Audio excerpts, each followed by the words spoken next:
Welcome back to the Bat Minute Christmas Special 2021. This is a part 2 of our very special present to you. So do listen, do enjoy, and we wish you all a Merry Christmas or a Happy Holidays, depending what you celebrate. Go celebrate it all. Celebrate everything. Enjoy all of the cookies.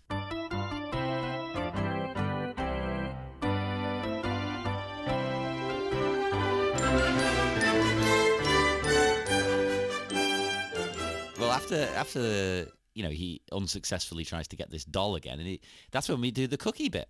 So Arnold rings his wife, and Ted's there, helping out, as always. So, well, I found this is the bit where he sends her up to have a shower, isn't it? That's weird. He's like, oh yeah, I'll look after the cookies. You go have a shower. It's like, I'm not having some man tell me to take a shower. Yeah, that's weird. Why are you thinking about me naked?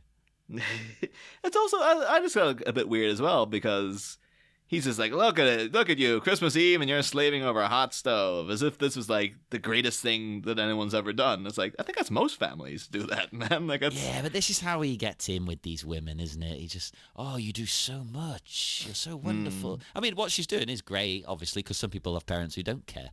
Yeah, but still, totally. Like the way he's playing it, come on. And it's it is weird, but totally go like it's almost as if he's trying to like drip it in, like the idea of being naked. Yeah, me talking about you taking a shower, just make the little connections there in your mind, so it becomes acceptable later on. Yeah. And it's around this time too. Then he has a little minor explosion at the kids and stuff. And it's like, you're a slippery one, Ted. Like I do not like you. You're the slippery one, Mr. Ted. Mr. Ted. I love it when Arnie rings and he's just like, oh, your wife's cookies are out of this world. Yeah. It's like, what exactly is cookie the euphemism for? I'm trying to work that out. Is it how do I put it? I have to be PG here. How do I say? Is it her area?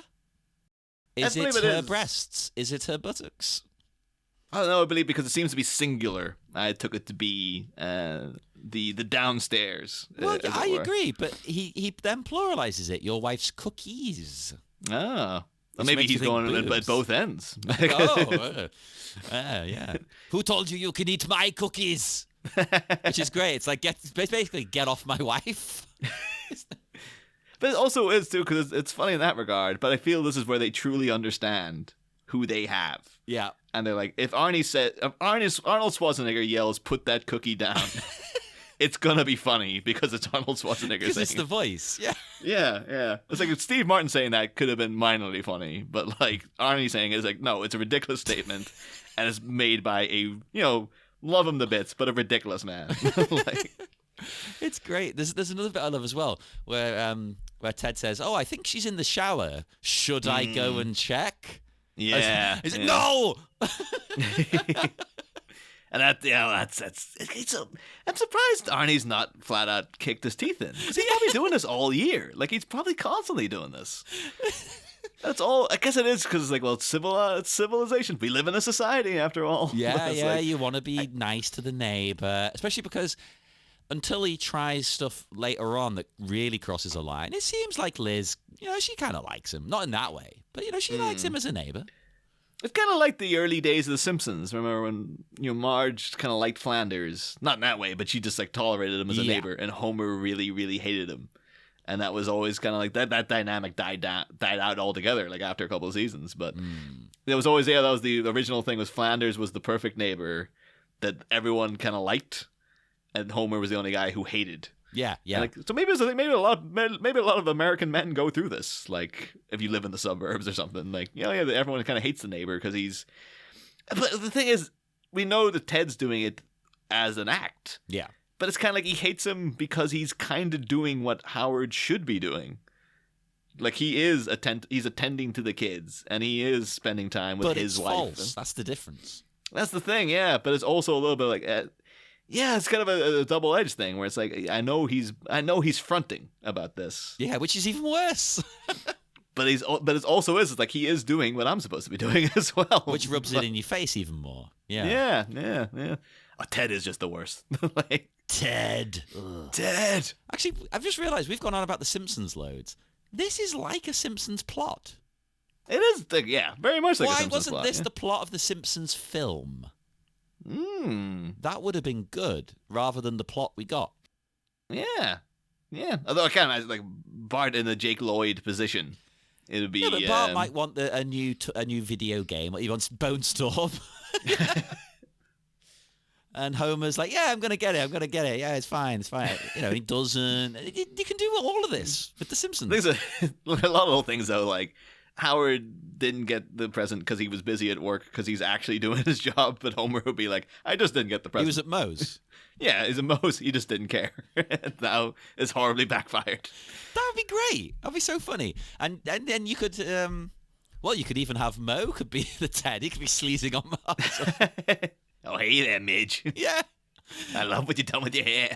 I don't know if it quite works with Moe, but you could. It certainly doesn't work with Flanders, even though he's the obvious choice to fill that role because unless it was really like post-mod death or something, it would be weird to try to work it in that way. Flanders would never do that, though. No, he is genuinely too good a guy. I suppose you could make a new character for that purpose. He's a new neighbor.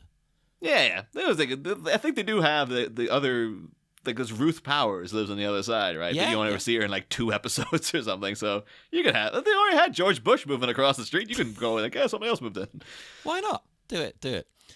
But before we go down, George Bush flirting with Marge. Oh God! There you go. Before we start a Simpsons podcast, okay, so we got the cookies. They're done. The shower done. But then Sinbad bumps into Arnold. And he's decided, you know what, let's team up to find the figure, which I think is absurd. It's almost impossible to get this thing. Let's team up. Yeah. This is like, it's like a weird version of Squid Game, where it's going to be like, oh, we team up together so we can get through this. But at the end, only one of you can win. Like, unless you come across 2 Turbo Mans. It's not going to be like, oh, I got one. Oh, I'll help you find another one. The guy's going to, whoever gets it first is just going to bail. Yeah, 100%. I don't see the logic to this. Well, neither does Arnold, to be honest. He's just like, well. It is weird, too, because sometimes it is like, I felt this was sold as being like a buddy movie with Arnie and Sinbad, because they're both on the poster. But then it's also like, no, Sinbad is a recurring character who's kind of the villain. And at the end he just flat out becomes the villain. I always thought it was a bit weird that they're kind of like, well, is he a bad guy? Is he a good guy? What is happening here? Like, it's nuanced, Niall. He's complex as Henry V. Yeah, this guy. Exactly. This is art. We did the whole bit of like the are we at the balls yet? Or do we just gotta skip ahead to the ball? We're all over the place here. I can't remember where we are now. We're technically not there yet, but well, no, it's coming. Basically, they run off to the mall because they find that there might be some figures there. They've received some, but not enough. Food, fun, and fashion. The mall has it all. Oh yeah, but they haven't got enough figures, so they're going to do a raffle for the right to buy one. And they've doubled the price, which I don't know about in America, but I'm pretty sure that's not legal. Yeah, that does feel.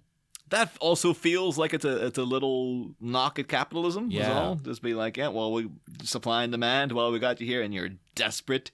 We're jacking up the price. Well, Jingle All the Way is a communist classic. So. Sometimes you do like, what is the jingle of Jingle All the Way? Is it the jingle in people's pockets? Is it supposed to be all about the horror of capitalism in 90s America?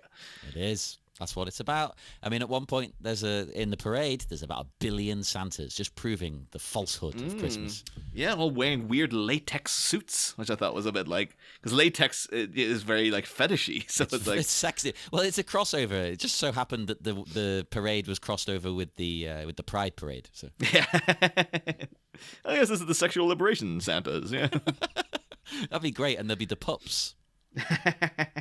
Here come the bears. But also around this time, too, they'd also play that Tom Petty song that I think we talked about again in Home Alone 2, where it's like, it's Christmas all over again. Like, it feels as if Tom Petty in that song is fed up with Christmas because it's just this horrible thing that you It's have to endure. Christmas all over again. Yeah, I don't know if that was his intent, but every time I hear it, it sounds like this guy is weary of Christmas. And again, all this segment of the movie is like, yeah, there's a little bit of like a bit more of an edge to it because it's like, isn't this all terrible what this guy's having to go through, and like how people are ripping each other's throats out to get a goddamn toy, like, and it's a thing that we've seen that like the kid can recite the advert from memory. Oh yeah, like, he knows every word. It's creepy. And you find out then to that like that also Sinbad remembers the ad verbatim from like the 70s when he was a kid. It's like that's a little knock at capitalism. Yeah, these adverts make this thing seem like it's the most important thing in the world, and it causes hell for everybody. Well, it ruins Sinbad's life. It ruins his life. It ruins Arnie's friggin' day. But, you know, the fair, it's also entirely his fault as well. Anyway, that's another good point. This all takes place in a day? Yeah. It feels like it's about 2 weeks. It feels like it's taking place in like an afternoon almost. Yeah, like, yeah, what it time is. it? At the end, it's still bright out. Like, what the hell is going on? Like, how early did he get up? 5 a.m. They'd be pitch black at 5 a.m. What the hell? Yeah. So he leaves the house at 9:30 at the end of the movie. It's like at like 2 p.m. or something. Like, oh my god, that was a brisk couple hours, man. It's real time. There should be a clock 24. in the corner counting down. This was Arnie getting primed for his 24 spot. Yeah. But oh no, I didn't work with Jingle all the way, so I'm not doing that anymore. Oh, that would have been so cool. Just have a countdown. They cut to that jing, jing, the 24 black and yellow clock thing. Yes. Only way to improve this film. Yeah. So these, they do the raffle with the balls. The balls go flying. Oh, they're fighting over it. There's one ball left. Are they going to get it? It goes forever, bouncing, and lands in some kid's lap. So Arnold pursues this kid as she goes to play in like the play area and the ball pit. Yeah. This also feels again like it's got a bit more of an edge to it in humor because it is just like the insinuation of this man pursuing a small child and climbing into the ball pit with her and stuff. It's very like, you can make a lot of jokes here that might not go over well in a family movie. Well, they're kind of doing this, to be honest, because Arnie grabs her to get it back, but all of the mums come over and like batter him. I'm not a pervert. I was just looking for Turbo Man doll. But this is probably like the high point of the movie. This little segment here. It feels like it's kind of firing on all cylinders now. Where I'm like, oh, there's all the jokes are working. The social satire is there. All right, yeah, okay, Jingle away. If it stays like this up until the end, we got a movie here. Well, the next scene might upset you then. Because this is where the mall Santa, sees what's happened, calls him over. He's got the scoop on a Turbo Man. We, of course, have the huge cameo of Mickey from Seinfeld playing the elf, and some guy playing Santa Claus. I don't know who the hell that was. I don't know, whatever his name is. I think he knew one of the Blues Brothers or something. Yeah, he had something to do with the Blues Brothers. No, it's Jim from Life According to Jim, who's resurrected himself lately. I say lately, It's been a few years now. Well, that's the thing. It had a massive resurgence in our eyes with Twin Peaks, and then he just kind of went away again. He's waiting for the next Lynch project. Could be. He's sitting around like, that Wisteria thing better be goddamn happening because it did wonders for me. I could see him genuinely turning up in it. Oh, yeah. I think he did. Maybe I've been too harsh on Jim Belushi throughout the years because he did that thing back in the mid-90s too. It was called like Palm. It wasn't called Palm Springs, but it was something like that. And I remember it was one of those sort of TV events that was it was kind of acclaimed for being very weird and stuff as well. It was supposed to be like, in a post-Twin Peaks world, they were kind of going for a Twin Peaks vibe and stuff. And I can't remember what you called it, but like Hot Palms or something like that. Ooh. But I believe it was supposed to be very good, anyway, from what I understand. So maybe I've spat too much venom in Jim Belushi's way throughout my life. I've never heard anyone say they like Jim Belushi until Twin Peaks. Never. Not once. I think Life According to Jim did all the damage. Because that's awful. So maybe if he wasn't in that, people wouldn't mind him. But he's not bad in this. Like, he is doing good, sleazy, con man stuff here. Like, he is trying to hustle Arnie, basically. Well, Arnie's suspicious as well. He's like, I'm not sitting in your lap. He's just excited to see him, though, because this is, of course, the great reunion after Red Heat. Oh my God, yeah. I like him in that. Red Heat is quite a good. It's not an Arnie classic, but it's quite good. I do kind of want to get to that bit where like he opens up the Turbo Man box and a load of cocaine came out. Cocaine them. Yes. Oh, they just did it on set, and it was an outtake. I'm like, oh, because Arnie would do it. Yeah. He would be the guy like, oh yeah, totally, everyone loves it. Remember right? that from Red Heat? My favorite movie. He probably spills the sugar in his kitchen all the time and constantly does it to the kids and stuff. He shouts to the wife, "Look, cocaine them." It's like, you're cleaning it up this time, bucko. All right. I'll call the maid. Like, I don't think there were any maids allowed in the Schwarzenegger household after a while. That's a good point. What would happen after that? Yeah, dude, like I impregnated the maid. Do we get another maid? She's like, no, you're not getting another maid. Maybe he had to get a butler. Maybe Arnie had his own Alfred in the house. Well, who knows? With Arnold's wandering hands, he might be fair game. Yeah, that's what Michael Goff disappeared to after Batman and Robin. You're an actual butler, right? Well, I have been known to go method, so... Oh. I do like. I kind of want that as a sitcom now, though. Arnie, that's a total sitcom. Arnie is a guy who impregnates his maid, and so obviously he has that's one plot line. But then the other one's like he has to hire a butler because the wife will leave him otherwise, and it's him coping with this butler on the house. Yeah, the new maid is an old man. Yeah, perfect. Hilarity ensues. Yeah, it's like Ted. He's like a sleazy guy skeeving on the wife constantly, and Arnie's just like, "What do I do? That's my territory." Okay, let's write this as well. Quick, Yeah, we've got a lot of projects to get out before Christmas. We should really actually make a note of some of these projects we keep wanting to make sometimes. I feel like years from now we're like, what were they? What were those things we were supposed and to do? Hollywood people will be listening to this podcast and stealing them. Yeah. Sometimes you just want to tweet them at Arnie, and maybe one will stick. He's the kind of person who probably would greenlight something just on a tweet. Yes, that's great. Let's do it. He feels now Arnie is... I know maybe he's in the mindset of he's a movie star. But the guy, why not do a sitcom? Because he loves comedy, and he's good at comedy.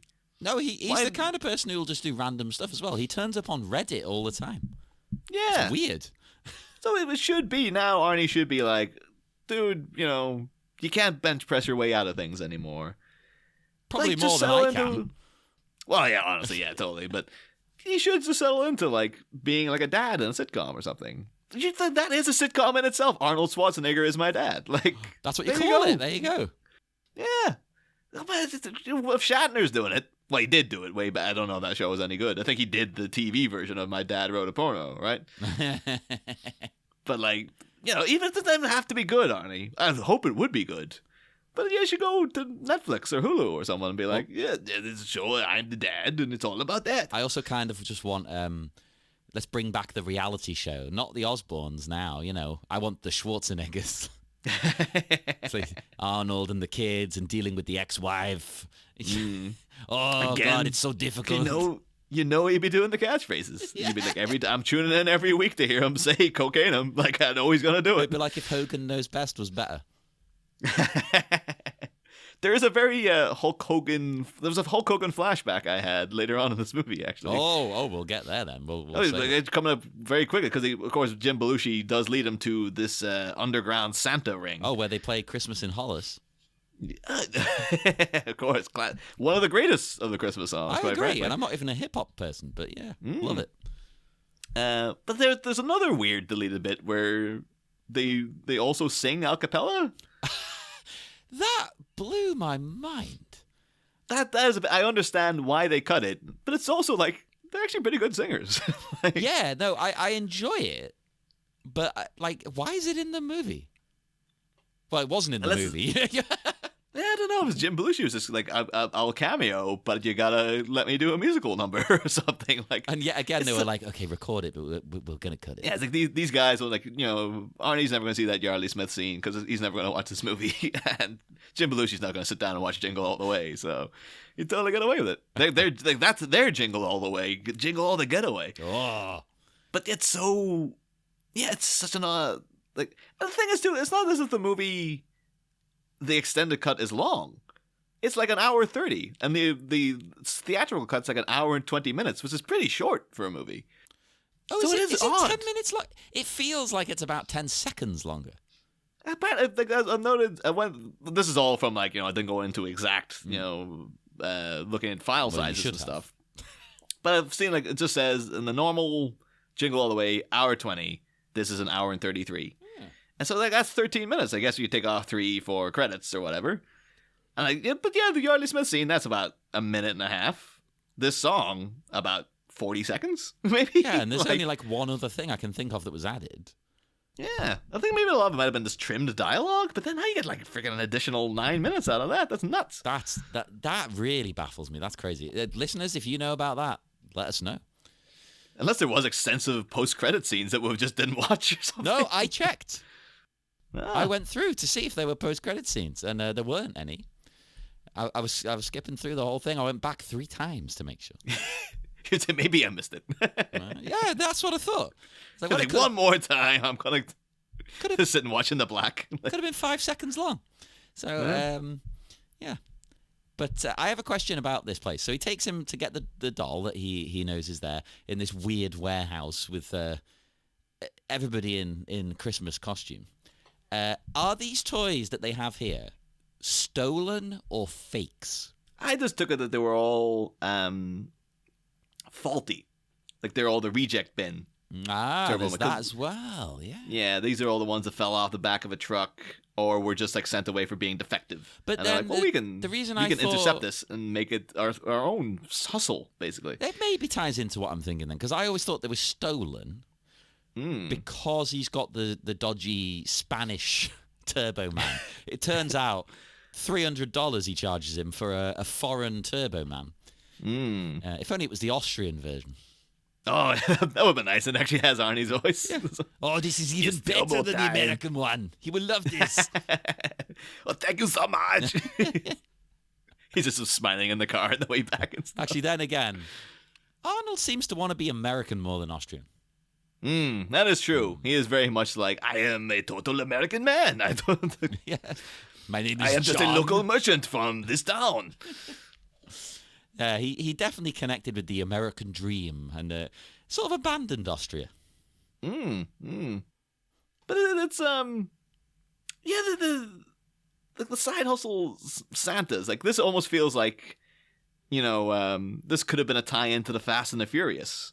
We find out their supplier is young Dom Toretto. Oh my God, he's been stealing toys as well as DVD players. He robbed a truck of Turbo Mans. That should have been the first heist in the first Fast and Furious to cross them over. There's another one we can pitch to Arnie. He's like, Arnie, get yourself in a Fast and Furious. If you don't want to do the sitcom, get yourself in the next Fast and Furious. Here's your in. Okay. I mean, what?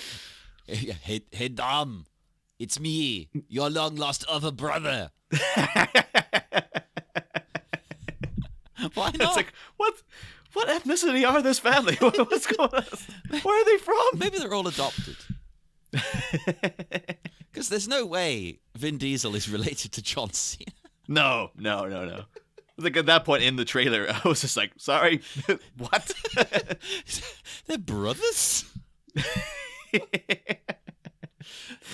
then again, Vin Diesel doesn't know what race he is, apparently. He said, I don't know.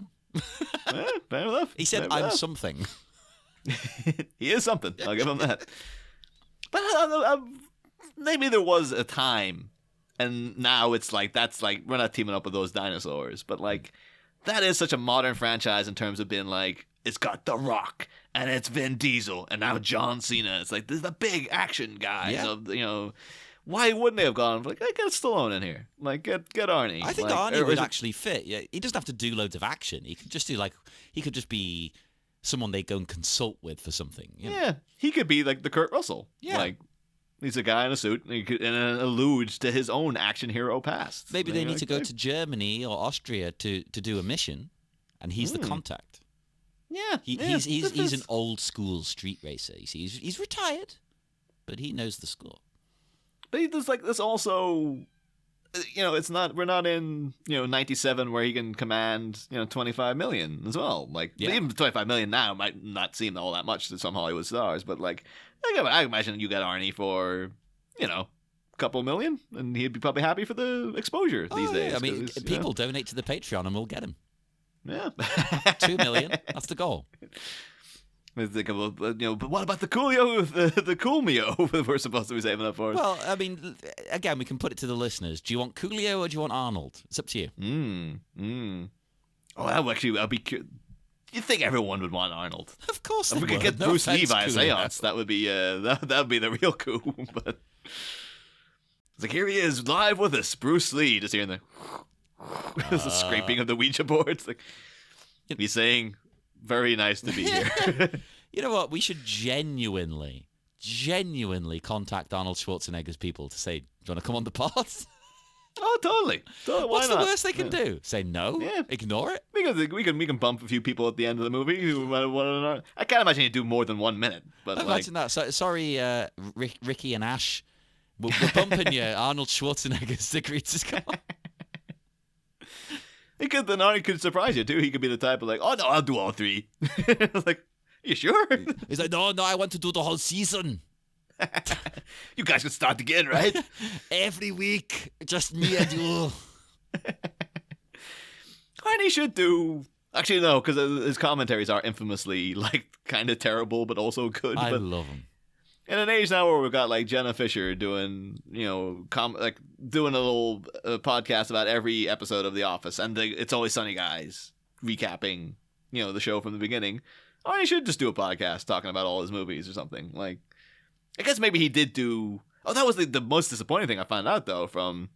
Bought his autobiography, but bought it on Audible. Oh, it's great, though. But on Audible, I want to hear Arnie tell the story. Wait, does he not read it? No, he does like the first couple of chapters. What? And then it switches over to Stephen Graham, who's like, he was Freddie Lounds in Manhunter, and he's an avatar and stuff. What? But I would love it if he's doing an Arnold impersonation. Oh, he is. He's doing an Arnie impersonation. Because the thing is, like, well, if you're reading it, like, just, reading it with your eyes, you're totally reading it in Arnie's voice. I read every single word in Arnold's voice, yeah. I thought you have to, because I don't think even you have to. I think your body will just instinctively do it, because, like, who else's voice is going to be? But, like, I was just so disappointed to find out Arnie only did, like, a little bit of it. It's like, man, this is your autobiography, dude. Like, come on. Like, you can sit, do it on the treadmill or something. He's too busy banging the maid.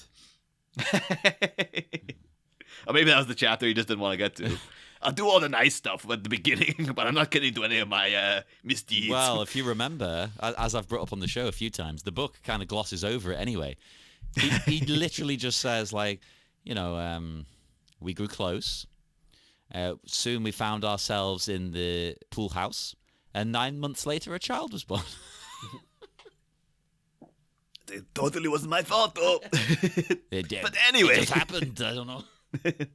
So the rest of the Clinton administration is a bit of a blur. All right, we got all the different Santas. There's that big one, who apparently is played by Big Show. But he looked too muscular to me to be Big Show. No, because this is back in the day, right? And he used to be a lot more in shape. I think the reason he got out of shape was both. Well, it was because of his gigantism. Made it kind of hard to maintain the workouts to the same level. Because he's had really bad knees and things like that. Like like a lot of people who were giants. And actually, at the time. Would he have joined WWF at this point? No. At the time, he would still be the Giant. That was his name. In WCW, and they called him. This isn't encroaching on Andre's territory, though. Well, they called him that because the storyline. Because wrestling used to be stupid. Like, it's so serious now. So the storyline was he was the son of Andre the Giant. Absolutely not by any stretch of the imagination. Made no sense. But it was because his first match, they brought him out to fight Hulk Hogan, and he beat Hulk Hogan and became the champion. First match. Because Hogan basically gave him his nod of approval, like, you're the new Andre. You're the real deal. So, yeah. I think like the Hulk Hogan gets to do that. like, did you even know Andre? Like, I'm the big shot around here, okay? Well, he did. He always said he was the first person to body slam Andre, but he wasn't. He lies. He says, "Oh yeah, at WrestleMania 3 when I did it, I was the first liar." And he had even done it before WrestleMania 3 as well. Is it like Ricardo Montalban on Planet of the Apes, the first chimpanzee ever to be born to a circus? Which I also question. It's like, really? You cannot claim that. Like, no one can claim that. Like, that's impossible. That's like Richard Lewis with the whole the whatever from hell. That's my bit. Like, no, it's not your bit. People say that for like 100 years. Oh, it's so ridiculous. But Hogan's known for lying. I mean, he said he was asked to join Metallica on bass. I mean, kind of want to live in that universe. But I'm pretty sure Metallica came out and said, no, he wasn't. I mean, it could have been like, we went on a lot of speed that night, you know? Something might have slipped out of someone's mouth, but, you know, nothing legally binding, all right? Oh, my God. Everything he says is a lie. It's fantastic. I love it. There's a whole YouTube video about the lies of Hulk Hogan. I should send you it. The lies of Hulk Hogan. That's your evening's view. Like, it's 3 hours long. You could make a whole series about it. It's great. But and speaking about that, though, Big Show shows up. Actually really reminded me of, weirdly enough, Hulk Hogan in Santa with Muscles. Yes, I thought that too. Yeah, it's like almost like a little nod there in a weird way. But I think you hate this fight, right? I don't like the fight very much, but it definitely veers from you enjoying the previous scenes to... It goes so overboard. Like Arnie pulls the Santa's beard and it propels back and fires him across the room. Like, I mean, I know Arnie's strong, but like if he was that strong, he would just snap the elastic of the beard. Well, he is like Arnold strong. Yeah, but it's of course. But yeah, it does start to go south here a bit now. I agree. It's a bit too, and I like a silly movie, but this is like, it was vaguely realistic up to this point. And this is just like, you know, you got the Big Show goes to punch Arnie and he ducks. So he accidentally hits this little person. And the speed and force that this little person goes flying into the wall. It's like, he's dead. He's killed him. That would be the aftermath of the Turbo Man parade as him slapping the cuffs on. And he's like, oh, you killed like a little person like not 2 hours ago. Yeah. It's like... He's killed him. And you know he's like an easy guy to find, too. Have you ever had to go looking for Arnold Schwarzenegger? It's like, what did the guy look like? Well, he was the size of 2 trees. Oh, yeah, sorry, I said Big Show punched him. Yeah, it's Arnold. Yeah. But they probably should, like, so Arnie does, as we mentioned earlier, blags his way out with the toy badge. Which I can nice. vaguely get on board with. I think I had something like that as a kid. Yeah, and it's you know, an efficient way to get him out of the situation in the movie. What's the next? Could we go? I feel now we should probably pick up the pace a little bit because we could be here for literally 5 hours. It's a special episode. It can be as long as we want it to be. It's a gift to the listeners. But we then do cut to, you know, he's ran out of petrol. He gets a lift, and as he gets back, you know, he finds Phil Hartman. We see Phil Hartman schmoozing with the neighborhood ladies once more. Mm-hmm. And hot chocolate. And Arnie, he calls home again. Jesus Christ. And hang on, I said he got a lift back. He doesn't get a lift back. He pushes the car. I'm an idiot. Too many notes. But yeah, the people yelling at their podcatchers. The son says, the mum isn't free. She's next door petting Ted. Yeah, Ted is the name of the reindeer too. Yeah, of course. That's a good joke. But Arnie's so aggressive to the kid. Not about that in particular. He's just like, no, put her on. It's like, whoa, Jesus, calm down. This is your son. But the same thing, you know, I don't condone it, but I can understand because he has had like a crazy stressful day. He had to the point where him and Sinbad bumping into each other again, they just have to sit there and share some bourbon. Yeah, I did like that as well, and I thought that might have been a thing that it might have been edited in other versions where I think Arnie always takes the bourbon, but like I think in this version he says hell yeah, like he's very enthusiastic about accepting it. I think in other versions I have a vague memory of him being like, Oh, okay. Like as if he's reluctantly been like, Oh, I you prefer know. this because this is my. I mean, someone gave me bourbon on the way home from work today. The guy, not someone like a random. The postman. Yeah, I At a bumped cafe, into a just- postman from America, and someone I work with. He gives me a little bit of bourbon on the way home. It's like this. We've had a tough day. It's been difficult at work. We need that drink. Yeah. I kind of like it too because they're doing it in full view of the guy serving them in this cafe, and he ain't doing it. He's like probably understanding, like, yeah, sure, you bought the coffee, you put whatever you want in it. Like, Yeah, I it's not my think business. if you've bought something, it doesn't matter. If you've bought nothing, then there's a problem. Yeah. If he had maybe bourbon behind the counter to sell them, he might be like, no. But the fact he doesn't, it's like, no, I understand you can't get it here. So Well, it's like by the all pub means. down the road, the Black Cat. They were doing food for a long time.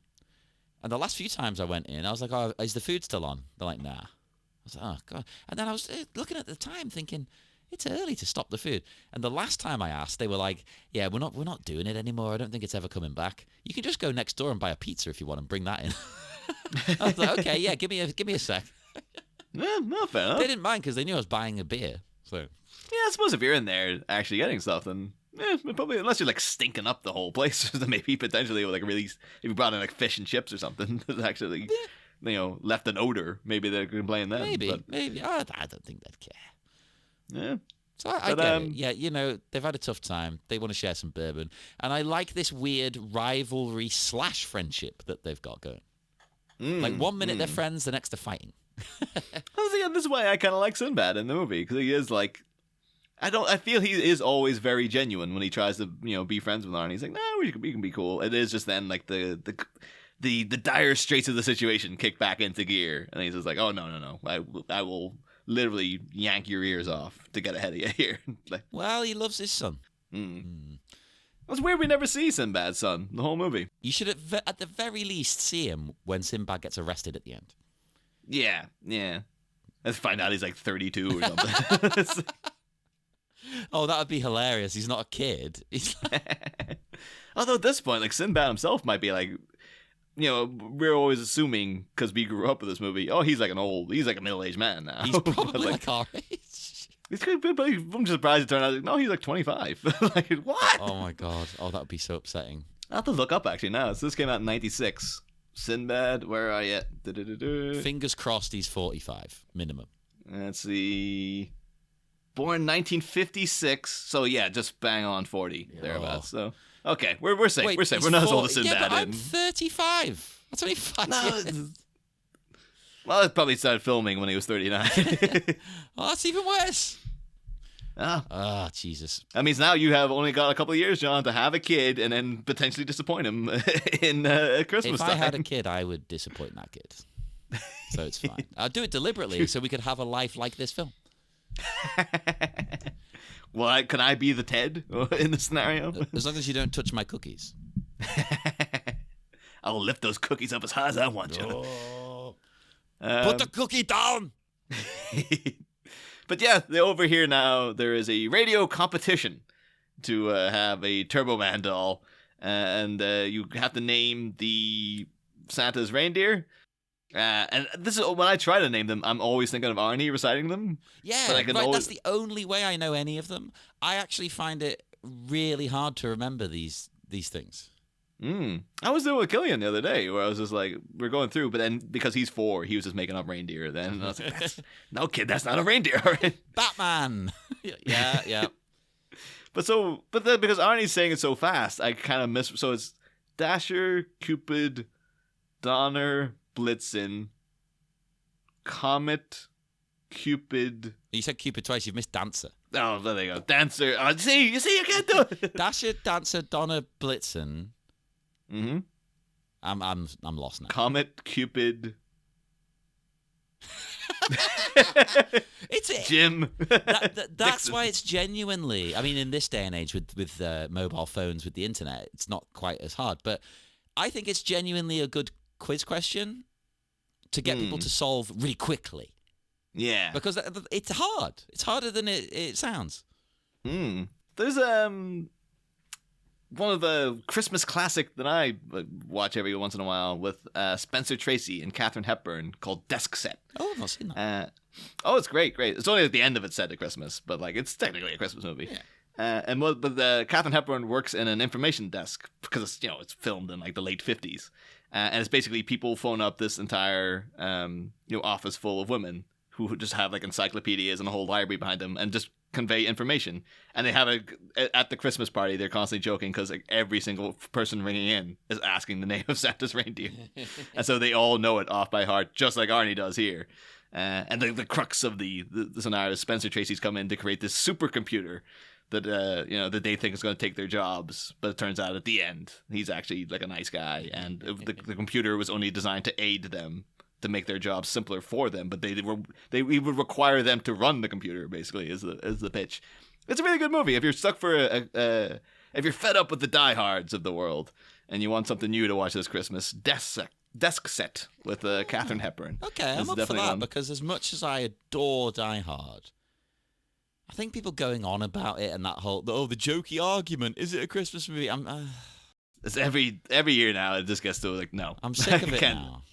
It's that and the whole fairy tale of New York thing again. It's like, oh, not again. Every year. It's only been 11 months since we went over this and over. And there's some people who seem as if they've never heard of the argument before. Yeah. It's like, how have you never come across this? It's every goddamn year. And especially because, like, Shane McGowan himself said it doesn't matter. So totally. Why'd you care? Okay, so I've looked up here. Dasher, Dancer, Prancer, Vixen, Comet, Cupid, Donner, Blitzen. There we go. So, God damn it. But I know I'll forget it again tomorrow. But, is that all of them? Well, and Rudolph, too, obviously. But that just didn't sound like enough. Okay. Yeah, Dasher, Dancer, Prancer, Vixen, Comet, Cupid, Donner, Blitzen. I suppose there is a rhyme to it, so we should really remember. But then it just becomes like kind of blip, blip, blip, blip, blip, blip. Especially with the way Arnold says it. And this is one of the few moments where you're showing off the fact that it's Arnie, because Sinbad's dying running down the road, and Arnie's just like happily jogging because he's Arnie and he's really fit. Oh, I adore it though. He's trying to lighten the load by throwing the mail away as he's running. As if that's going to make a difference. He would totally get fired at the end of this movie too. Not only because he's arrested, but the negligence towards people's posts in this movie is insane. But then, of course, when they get to the radio station, well, Arnie gets there first and wins technically. We'll find out about that in a minute. Well, actually, no, screw it. Let's say it now. He wins. For some reason, I don't know why you can just burst in and win. It's supposed to be on the radio, but okay. Yeah. But it's not for a Turbo Man doll right now. It's for a gift certificate. And Martin Mull's just like, well, I don't have it's not a Turbo Man doll I have. It's Gene Parmesan, private detective. Gene! Gene, you did it again. Oh, I can't believe it. You got me. It's a testament to Arrested Development that's now what I think of with Martin Mull after so many years of thinking of him as Mr. Kraft from Sabrina. Yeah, I'm the same. I watched Sabrina loads growing up, but I don't ever think of it. I just think of Arrested Development. Yeah. I still do always have like, oh yeah, Mr. Kraft. Of course, great classic character. Not represented at all in the new version. I was outraged to see. Everyone else kind of gets a little nod, but like Mr. Kraft, nothing. Like, come on, man. That's Martin Mull was like, they were just like, no one's going to do it better than him ever. He perfected the role. Yeah. It's like J. Jonah Jameson, where they're just like, the MCU just went, yeah, we're just bringing back J.K. Simmons. Yeah. Like, you're not going to beat him. So let's just bring him back. It makes no sense, but we don't care. Yeah, this is probably before they even had any multiverse thing going on. They're just like, no, even though there wasn't a multiverse, J. Jonah Jameson would be played by J.K. Simmons. Now you could have multiple versions of him. Yeah. Oh my god. But yeah, so then we get into a whole thing which very 90s, I guess, in a way that we kind of talked about during the main season there. Because Sinbad then says that he has a bomb in his mail bag. And he's, you won't believe the amount of things that, go through the post. Like, the hundreds of these things are out there every day. How he knows there's a bomb in that package. Well, we know that he's just blagging it, and there's not actually a bomb in this particular package. Ah, well, yeah. But they kind of saying that was in that era of, I think he's a postman, because this is around the time where, going postal became a term because there was that postman who took a machine gun and started like mowing people down. And it was like a famous story in America. And then in Clueless, actually, I think that's where the term going postal comes from. It's like, oh yeah, that means you go crazy. It is. You're going That's postal. where it comes from, yeah. Yeah, and so I think that's why he's a postman, because the postman are crazy, right? And then also, the bomb in the mail is very like, well, it's the Unabomber. The Unabomber just happened. Like, that was a thing that was in the cultural ether. So, bomb in the mail. And then, been talking about in Batman and Robin, Poison Ivy is kind of like a version of the Uma Bomber, as we called her in that episode. So, but yeah, so this is very like, oh, it's the 90s, baby. we got we got the biggest star at the time, some comedian who was only popular in the 90s, Mr. Kraft from Sabrina, going postal, and a bomb in the post. Woo! Yeah, it's the 90s. I was going to do the, but of course that's the 80s. Although there was a Beverly Hills Cop in the 90s as well. So yeah.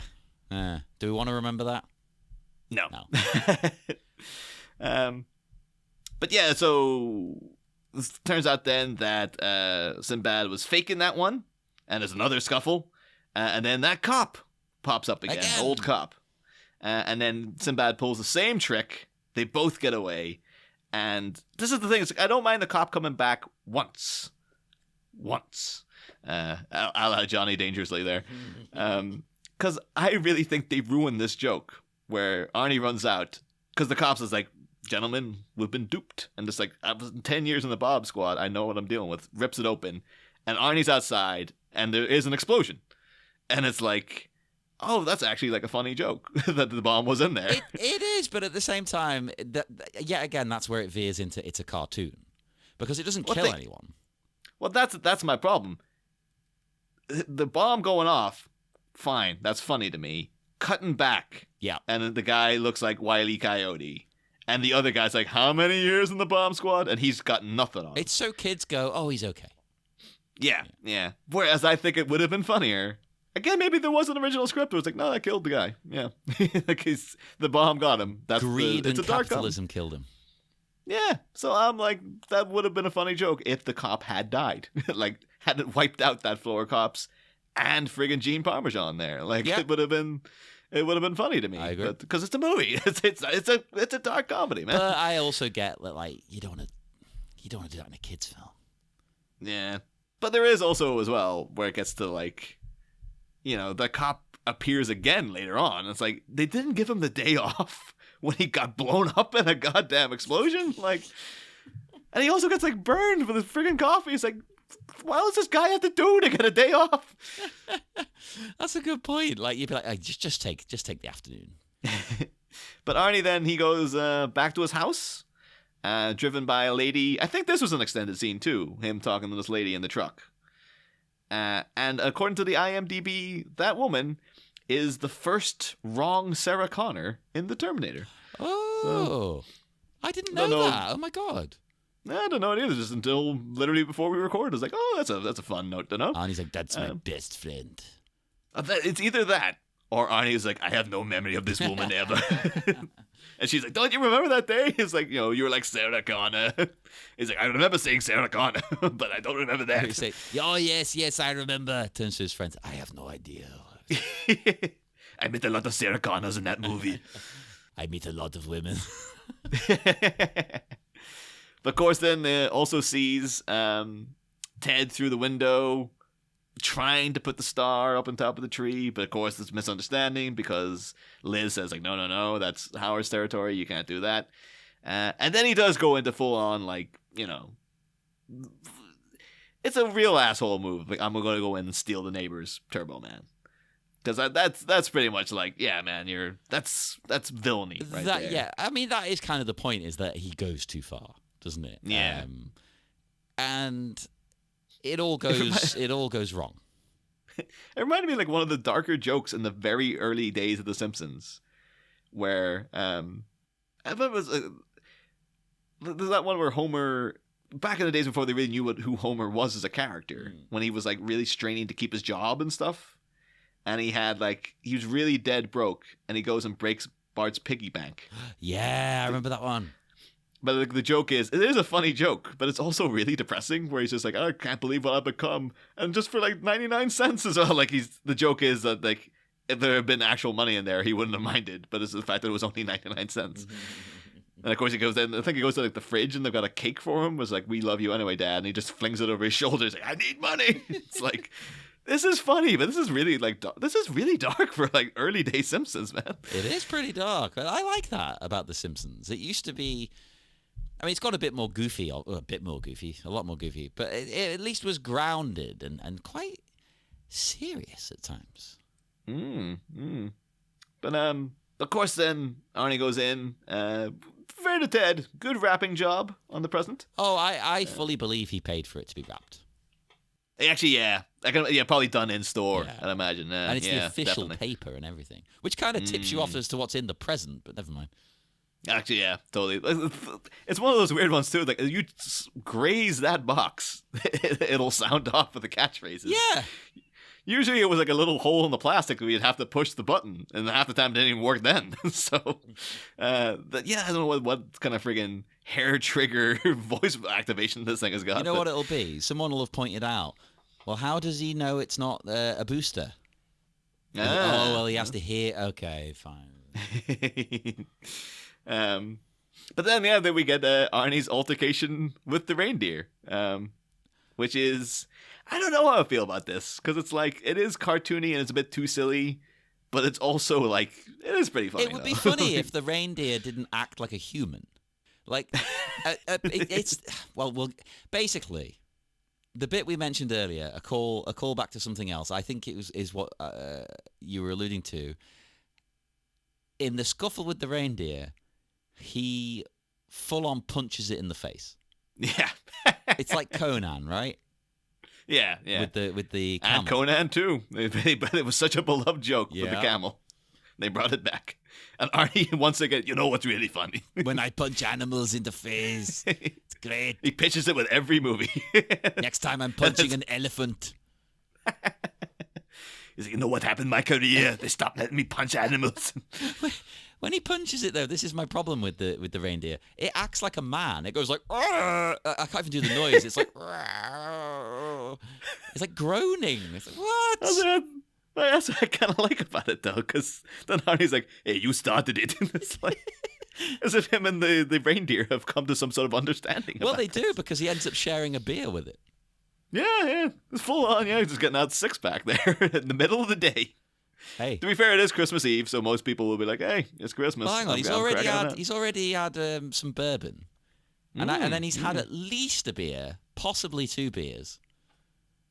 He's well on his way. I think I do enjoy his generosity as well, because in the reindeer's taking its licks, and they seem to have made friends. And then when Arnie has to go, he like dumps. He opens the beer, but then dumps out the entirety of it into the bowl. And he's like, "Oh, that was my beer, but I'm giving it to the reindeer." Well, I mean, he's got other stuff he needs to do. He doesn't need the beer. Because now is this whole business of going to this. This is where the movie officially really falls apart now. Going to this parade. Because they built it up, and it's supposed to be the big climax. But I do hate everything that occurs after this. Yeah, now. I'm kind of with you. I don't really like all of this stuff. I mean, there's some fun things. At the parade, for instance, I absolutely love that one of the announcers is a weatherman called Gale Force. That killed me. But you know who plays that guy? No. That's Jackie Giles from Seinfeld, Kramer's lawyer. Oh, okay. The Johnny Cochran-ish lawyer that Kramer hired. Gale Again, Force. insanely 90s. But he's in, he played Martian Manhunter in Smallville as well, that guy. Wow, so there you go. Everything's connected, Well, I have a question about the parade as well, right? The kids are really into the parade. They're loving it. And again, parades, another thing that we don't really do them here. So I don't really get, to me, they seem boring. But okay. I've been invited to ones, the few ones that have happened, where they had those giants that were in Liverpool. They were okay for like 5 minutes, and then I was done. Yeah, and I just hate crowds so much. Like, pre-pandemic, I would go out of my way to avoid a crowd, and the idea of going and standing in bustling people where everyone's clawing over each other to see a thing. Oh, and they really were at those Giants as well. It was hell. Yeah.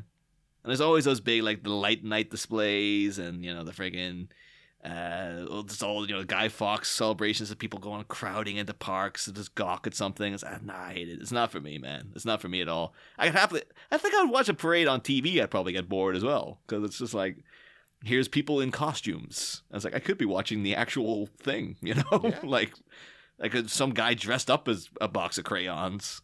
I could just be drawing stuff with crayons, you know? Well, this is the thing, right? So do these kids know that this is a parade with people dressed up, or do they think these are the characters? They have come to the parade.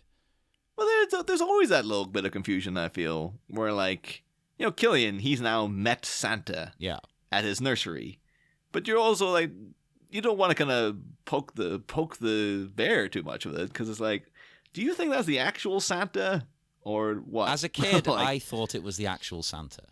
Yeah. So I always remember in Home Alone 1, like Kevin McAllister goes over and talks to the mall Santa, and he says, like, I know you're not the real Santa, but I know that you work for him. Well, that's the thing some parents come up with, isn't it? To compromise with the kid. It's like, okay, it's not Santa, he's one of his helpers, because Santa can't be ever at once.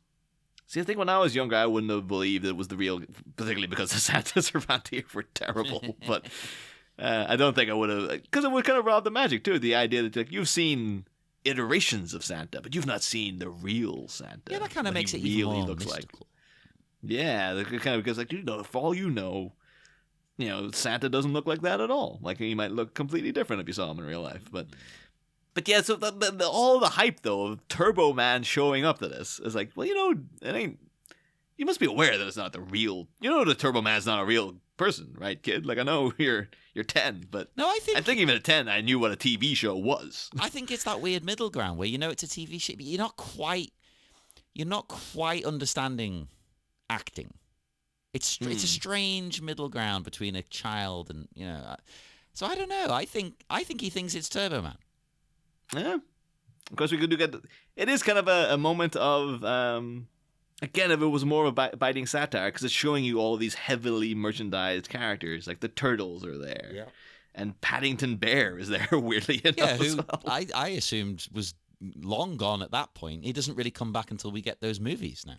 Yeah, I don't know. Maybe there was a brief Paddington resurgence in the mid-90s that we all forgot about, or maybe that was a cheap costume we had it lying around. But I was never into Paddington. I liked Rupert. Yeah, but I don't think I liked either. Really, I love those Paddington movies now. They are great, but back in the day, I always found Rupert and Paddington to be very boring. They're very old-fashioned and sort of twee and things. Yeah, I think even Winnie the Pooh was a bit like, what's he doing though? Yeah. Like, he's hanging out in the 100-acre woods, but what are you doing? Where's his pants? Where's his pants? Where's the adventure? Like, what's happening here? Like, I don't care about any of this. Yeah. Give me a plot line. Well, of course, we are the generation who are our minds addled by biker mice from Mars. And yeah, things like I grew up watching He-Man and Thundercats. Yeah. It's like, oh yeah. Where it's a scenario that promised action, like from second one. As like you watch those opening seconds of Thundercats, that intro is like the greatest piece of animation that's ever existed. The music. Thunder, thunder, thunder, Thundercats. It's so exciting. There's no way the show could live up to that. And then when you see it now, it's like, oh, the show's terrible. It's quite slow, actually, by today's standards. Yeah, but that intro today still's like, no, it's magnificently animated. It's so goddamn catchy, and it gets you. It's promising you like, there's a sword, there's people running around, there's tanks, there's a mummy that turns into like a god or something. Like, it's crazy. It's got everything. Because it shoots lasers out of the sword at the mummy. Like, yeah, not only is the it first a sword, 20 seconds of the show. You're like, oh my god! It's not just a sword; it's a laser gun. I think that was just our generation. It was like we got that, and so then to go back to be like, well, Rupert Bear, he's a white bear, and he wears an ascot, and he kind of chills. Then again, I loved that English one, Mr. Ben. Mr. Ben I actually did enjoy because that had a kind of genuine weirdness to it. There was always something very mysterious about it. Like, he'd go into the shop, and who was the shopkeeper? You never knew anything about him. It was weird. And it was always like, what was the scenario where he's like, oh, we go in, and he tries on a costume every time. Does he get charged for this? Is he the only customer? Like, what is the scenario of Mr. Ben all around? So we need a Mr. Ben R-rated prequel movie. I don't know. It's one of those ones now, though. Leave it, I think, because it does stand as this kind of odd. This is an oddity from like what the 70s or whatever they made it. Give me Tarantino's Mr. Ben. You could do like, oh, those guys who made the Paddington movie, Paul King. Like he could. It's like no. I think it's you need that. You need the kind of weird melancholy that goes throughout Mr. Ben. There's just something kind of very, very odd in the tone of that show. Yep. It's yeah, but even beyond that, like yeah, there's freaking Hello Kitty's there. It's all the big brands of the 90s and Paddington. But like the Tick's there, everything. And it's like the Tick of all things. Jesus. So it does feel like there could be a commentary here. But the movie kind of craps out and we get this it's a terrible scenario now. Arnie gets mistaken for the guy playing Turbo Man. He gets into the costume. He's basically like stripped and forced into the costume, basically. And then he's brought up, and it's this goofy scenario where he's dancing around, and you got we call him Booger from Revenge of the Nerds there in the background. I was thinking, no, you mean Booster. Maybe that's what they're going. Curtis Armstrong played Booger, right? I'm trying to remember now. Maybe I'm getting my old nerds in 80s comedies mixed up. I've never seen that movie. Curtis Armstrong, great actor. He's in tons of stuff. I know him very well. Yeah. But did he play Booger? Or am I? No, he did. Yeah, he played Booger. So maybe that's why they got him as Booster, because it sounds like Booger. Well, I'll tell you what, he's absolutely hilarious as Booster, because he's the least likely person to be playing this character. He's just like like gruff, chain-smoking kind of guy. He's the Krusty the Clown. Yeah, like he's like very crusty. He's a kid's entertainer. I guarantee he hates kids, and this is just a job. He's basically like Sinbad. Yeah, it's just that his cross to bear is that he has to be Booster. I get that if you worked with kids all the time, you'd end up this way though. I think they all do. Like those people who used to dress up as Ronald McDonald and stuff. Bet they hate kids. Oh, yeah. Oh, you having to go to entertain at parties and stuff. I'd hate that. Like, I like kids, but I like kids, like, one at a time, But particularly when they're too young to kind of be an asshole, basically. I think around 5 or 6, they go off the boil. Yeah. And it's just like, oh, this is horrible now. And then I can understand, parents should send these away to, like, boarding school until they're 18. Kids should all leave home until they're 18. They should go and live in the woods, and if they survive, they come back. Yeah. And just come back. It's like, yeah, now, are you an asshole anymore? No, you're grown up. Fair enough. Like, I could deal with you when you were a baby, and a bit when you were a toddler, and then you had to go away until you became a person. Yes. And now I can deal with you again. I like this. But yeah, so we do get this whole thing where you finally get this Turbo Man doll. It's pretty crappy looking, to be honest with you. Aww. Like, now we got a good detailed look up at it. It just looks a bit lame. I thought it was pretty cool.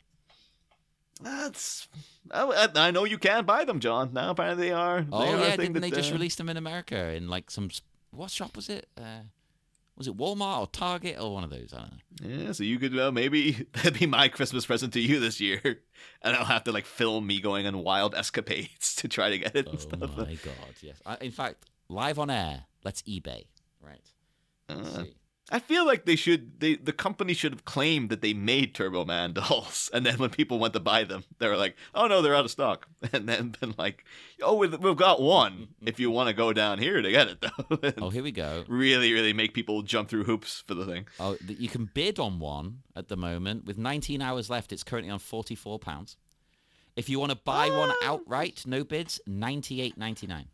98. Holy mo! I thought it would be like 20 quid or yeah, something. so did I. If you want the Patreon money to go towards buying one of these, it would go well with that, because it's kind of like that Arnie Mr. Freeze you got me for my birthday there earlier in the year. So if you got Turbo Man and then I had that Mr. Freeze, it's like, here we go, it's a set. Beautiful. Oh, someone's got one, an original one from back in the day. £260. That's actually fair enough, though. But again, maybe we're anticipating, like, you probably get, like, one of the old Turtles toys that go for like 1,000 or something like that. But Well, let me tell you, I don't I'm know. looking at it next to the new one, the Funko version. Identical. Absolutely every aspect of it is identical. So just buy the Funko one. Yeah. But it's but yeah, so Arnie gets it, and then he chooses I was gonna call him Danny. Is it Jamie? Jamie. Don't know why I had Danny, man. Just like, all those kids all had names like Danny, Jamie, Timmy, He knows whatever. my name. I think the fact I know there's a little bit of voice modulation, but even him saying Jamie should tip him He off. doesn't recognize this very specific accent. Jamie! I am kind of gutted that Jamie Lloyd did not try to do the Arnie accent playing his son, a la Chip Shrek. That'd be But so good. that's maybe that's why he never made it as an actor. It wasn't Phantom Menace. It was As Turbo Man always says, Dad, you always keep your promises. there's a weird actually bit later on too. Well, maybe we're skipping ahead too much, but when Jamie goes to Turbo Man, Howard. It's like, I wish my dad was here to say this. Arnie goes like, well, you see, I am. It's like he's about to say, I am your father to Darth Vader in a weird way. To Anakin Skywalker. Oh my God. Why did I not put that together? Holy crap. I think maybe like because it obviously at this point wouldn't have been a reference. Yeah, but I've seen this a billion times since. I think maybe it's just, if this had been post Phantom Menace, you might have been like, oh, yeah, that's clearly a reference they're making. But here, it'd be like, it's just sheer coincidence that Well, that's why happened. George So it's Lucas kinda- cast Jake Lloyd. Maybe that was it. He's like, because I think maybe it was a slim pickings back then. Nowadays, you have your pick of child stars. Maybe like Macaulay's gone at this point. Haley Joel Osment couldn't do it or whatever. It's like, oh, you got the friggin' Jingle all the way, kid. He'll do. He's fine. And it's simultaneously, Jake Lloyd is like, it's not his fault, because he's just doing what he's told. But he's also not a good actor. So I feel horrible for what happened to him. All the abuse he's got throughout the years. But it's like, he should never got that abuse. No, but like, maybe he would have he's grown also- into being a good actor. Yeah, I think we're all hoping with the Hayden Christensen with his Vader comeback, but we'll see. Oh. I just don't get it. I'm assuming there's going to be flashbacks, but if it's just him in the suit, and presumably James Earl Jones or someone dubbing the voice, it's kind of like he's just been like, well, I just want to be the David Prowse role. Yeah, I now. think you're going to have to see his face. There's got to be flashbacks, right? There has to be flashbacks. Something like that. Like- Something, yeah. There's got to be. They do so much de-aging now in these things. I can imagine Disney Plus wouldn't blink at like, yeah, we digitally de-age him to look like he did in 2005. It's got to be whatever, something so. like that. There's no way he would just do it to be in the suit and you never see him. Sinbad steals the costume of the villain so he can confront Arnold, of course. And when he attacks him, well, first he uppercuts Booster off the float and the kids batter him, which is hilarious. But then somehow that was probably the highlight of the climax for me. Seeing all the kids genuinely hate Booster that kicking much. the crap out of him. Just, we hate you, I was Booster. like, this poor guy. Why do they hate him so much? Because he's Booster. But somehow Dementor's flying fist works. Oh, all of this. All of it turns out the That doesn't Turbo make Man any suit sense. works. His hands in it. And like, just everything Arnie flying around like he is Iron Man. Yeah. And it's like, none of this makes any sense. Or the And, Turbo like, Man suit legit works. Yeah. Which is yeah. astonishing. There's no way. I was like, even like, you couldn't get an actor to do that. You'd have to get like a full-blown, active, professional, like, even before they need an astronaut to come in Someone there. from to the Air handle that Force thing. or NASA. Yeah, it's like, it's bonkers to that. And yeah, there's this, they throw in this old hackneyed action bit of, I hated The all thing is, they this. could have had an actiony bit that was just like, Sinbad chases the kid, Arnold has to go and rescue him. He doesn't have to fly. Yeah, it's just, I don't know if they're trying to coast on superhero. It's like, it's kind of like a superhero movie too. We're having our cake and eating it too, or Yeah. something. Or I just felt they just had to amp it up for Arnie, but yeah, I hated every second of. We like, do get my favorite Sinbad bit though. It's when he's chasing after Jamie, and one of the parade people dressed as like a present is in the way, and he just shoves them out the way, and he's like, "Get out of my way, box!" That's great. And I feel like there's the one bit I did like it just sticks in my head is when Dementor lands. It's very clearly a stuntman coming in, and they awkwardly edit then to Sinbad like nodding his head, and I kind of do like because that's a very wrestling thing because it's like they're all booing him because he's like the heel, and he's going like, that's right, yeah, you hate me, like yeah, bring it on. Like he's egging on the crowd. It's like, that's right, I'm the bad guy. Yeah, suck it up. You get into it. Yeah. But like, so enjoyed that aspect. We also should have mentioned too that Ted did try to close the deal with Liz earlier. Oh, incredibly important bit. Yeah, that's insane the way he does it as well, because he just belittles her. Essentially, he's like, "Oh, it's so sleazy." He's like, "You're like a lost and frightened foal." She is not. She's strong, and she looks so uncomfortable. Though I feel for her. Yeah. Now this is almost in comparison to the farcical fantasy that occurs with us flying around. This moment's almost like too realistic. Yeah, it feels like he's gonna like assault her. Yeah, this is a thing happens probably every day in suburban neighborhoods where some guy's sleazing on one of the local neighbors and trying to just coming on a bit too strong, and now this is gonna be an uncomfortable situation for the rest of their well, maybe not the rest of their lives, but the rest of their time living in that neighborhood anyway. And it's like, yeah, this is a bit like too cut and close. Maybe that's why we have to add in all this flying around crap to balance to make it out. Yeah, that's but no, I hate all the action hero-y bull plop. But of course then, the friggin' Jamie gets saved. The reason I think I hate it is, once again, because of The Simpsons. The Simpsons will occasionally, in later seasons, go into like action scenes happening, where it's like them hanging out of a helicopter and they're grabbing onto Marge's hair. And it's always like, no, this is not what The Simpsons is. It's supposed to be kind of like, not realistic, but like kind of realistic in that, like, oh, there are people who we can relate to in a weird way. Yeah, we've all met people who are like these, like they're exaggerated versions, but yeah. Yeah, it's like I've never met anyone who's dangled over a volcano in a helicopter by their hair, and Marge is just wearing her normal dress and stuff. It's like, it didn't work for me at all. But this is the same thing, because it started off as a kind of relatable comedy. And like, and sometimes you can build those things up, like the way the Blues Brothers, for example, escalates, to complete farcical levels, or a completely different movie, Kick-Ass. Yeah, but it works in that. For some reason, I'm fully on board. But like, it started off with a guy wearing like a scuba suit, and at the end, he freaking fires Mark Strong out a window with a bazooka. But it doesn't feel weird, that evolution, no. Yeah. This though is very like, because I think it comes on. They have had little cartoony moments throughout, but not flying around like. Because it seemed in that Turbo Man show they couldn't even have done that. Like it seemed like it was such a cheap show that they wouldn't even have been able to do that whole thing. So it's insane. And not just flying around, but he like smashes through buildings. He slams his head into a brick wall. He's all over the place. He'd be dead. This man is dead. Yeah. I think my favorite moment though is I love the two commentators, like Jackie Giles and that lady. And one of I think at one point she's just like, well, if the Mentor wins, it will be the end of civilization as we know it. The little kind of like sympathetic nods they give each other. So funny. I love that. You know what? I've decided this is a Jacob's Ladder situation.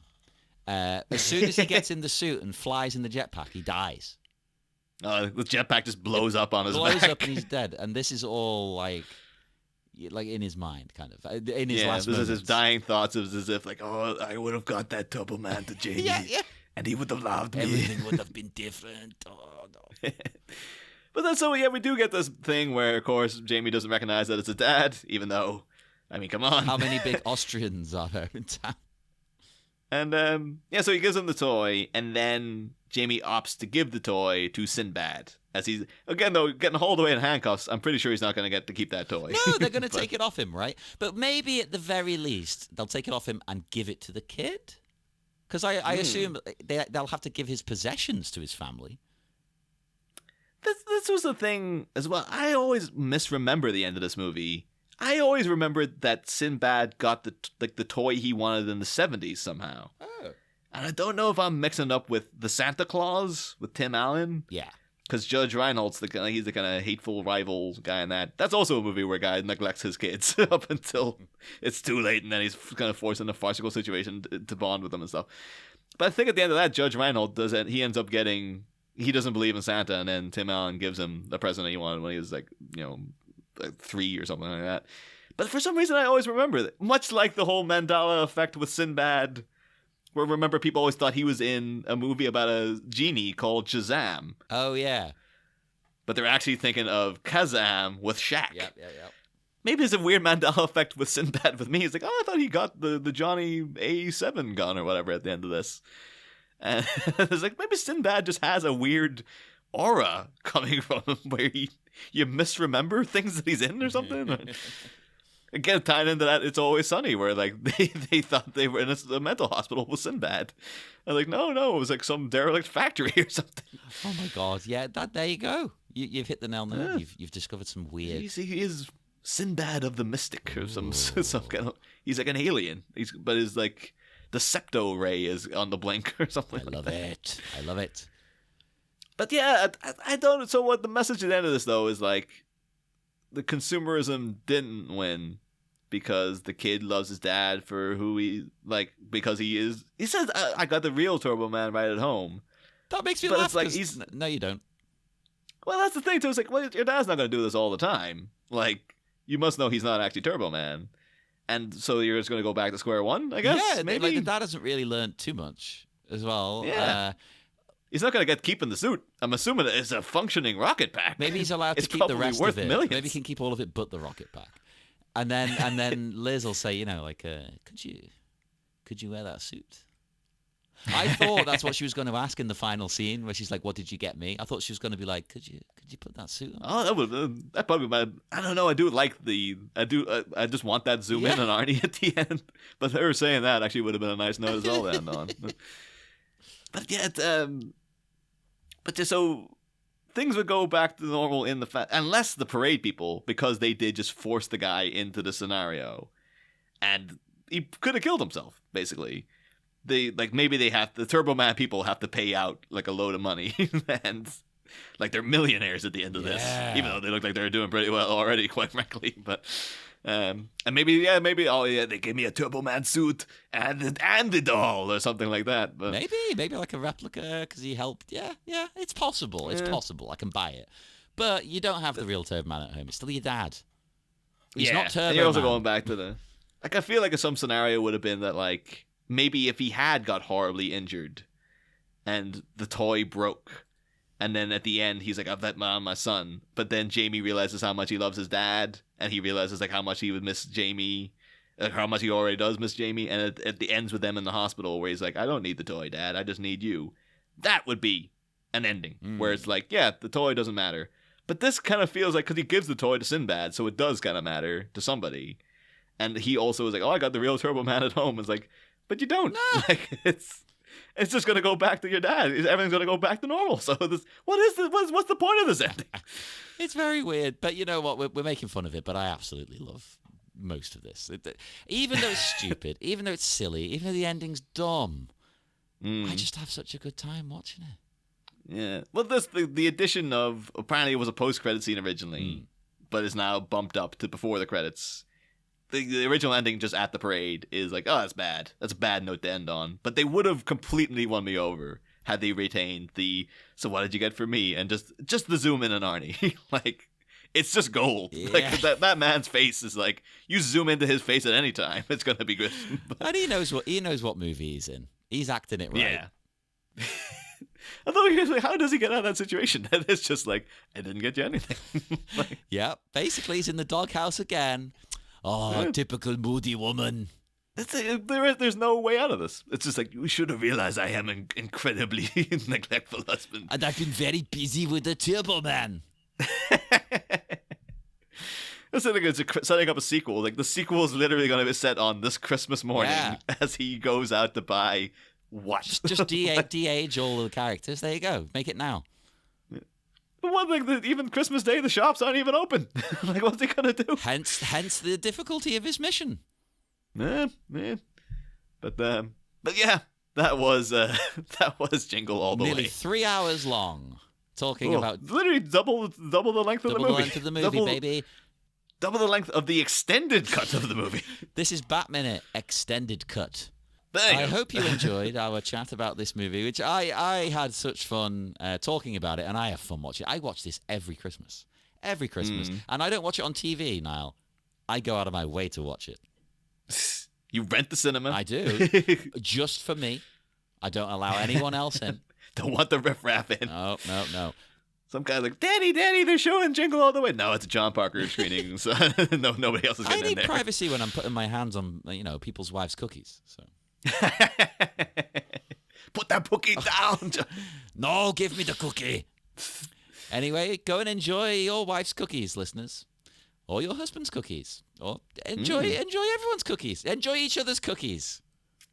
As long as it's consensual cookie, then enjoy whatever cookie you want. Exactly. Cookies are all about consent. So enjoy. Cookies mean consent. Enjoy that cookie consent on this lovely Christmas and Boxing Day, which is not an American thing, but we don't care. I think you at least know the name. I did see. I will have to write a message in that. I was listening to George and Liz's episode of the Next Scene podcast about Home Alone 2, and Liz was insisting that Boxing Day isn't a holiday. She's just like, it's just the day you throw out the boxes. It's not a holiday. And George was like, no, it is a holiday in the UK. So I'm going to have to come in and be like, it is. It's a sanctioned holiday where it's a full-on bank holiday. So, yeah, no one's at work or anything. You're off. Yeah. You look at your calendar, you'll see Christmas falls on the weekend. Not only do you get the Monday off, you'll get the Tuesday off because it's making up for Boxing Day being at the weekend as well, because Boxing Day is an official holiday. And stuff, it's just as important. Yeah. Oh, in many ways, it's the preferential day because it's. I think I'm just an aftermath guy. I always enjoy the day after a party when you're just kind of lying around with a leftover beer and just taking it easy. Well, plus that's when you've done your family stuff, which you might not really want to do. So Boxing Day is like, well, now's me time. Yeah, you just gotta chill. You've got the presents already, so you're just enjoying them, and there's no pressure. There's no like, oh, this big dinner and stuff. It's more like, no, it's leftovers from yesterday. It's all chill, it's fun, It's fun. Well, enjoy all of that, everybody. And thank you for joining us on this wonderful, exciting, very different Christmas special. We wanted to mix it up yet again. We make each Christmas special different. Next year's Christmas special will be Jingle All the Way to presented in haiku form.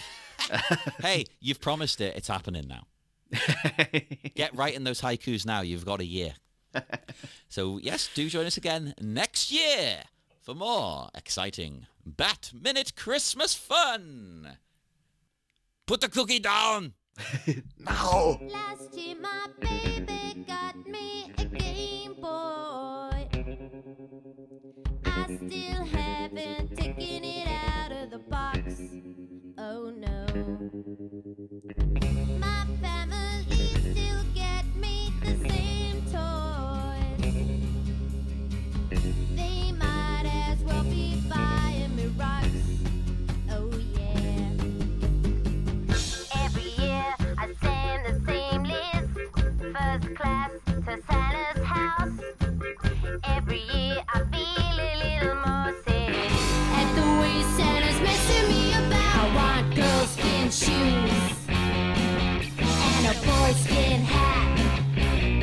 I want the new Slayer album and a couple of rats. But most of all, I want a chainsaw for Christmas. I want a chainsaw for Christmas. I want a chainsaw for Christmas. Yeah, 'cause I can give that gift to all of the world.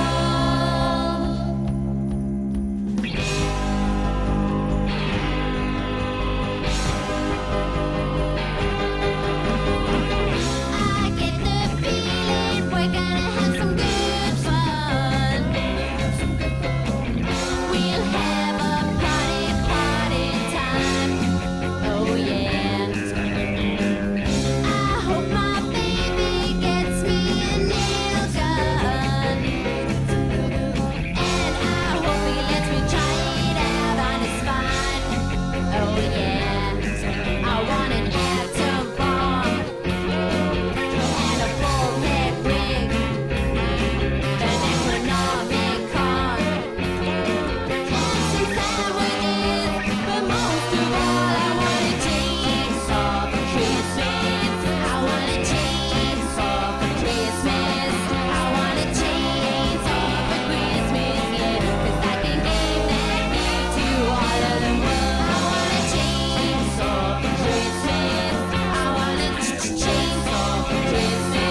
Jingle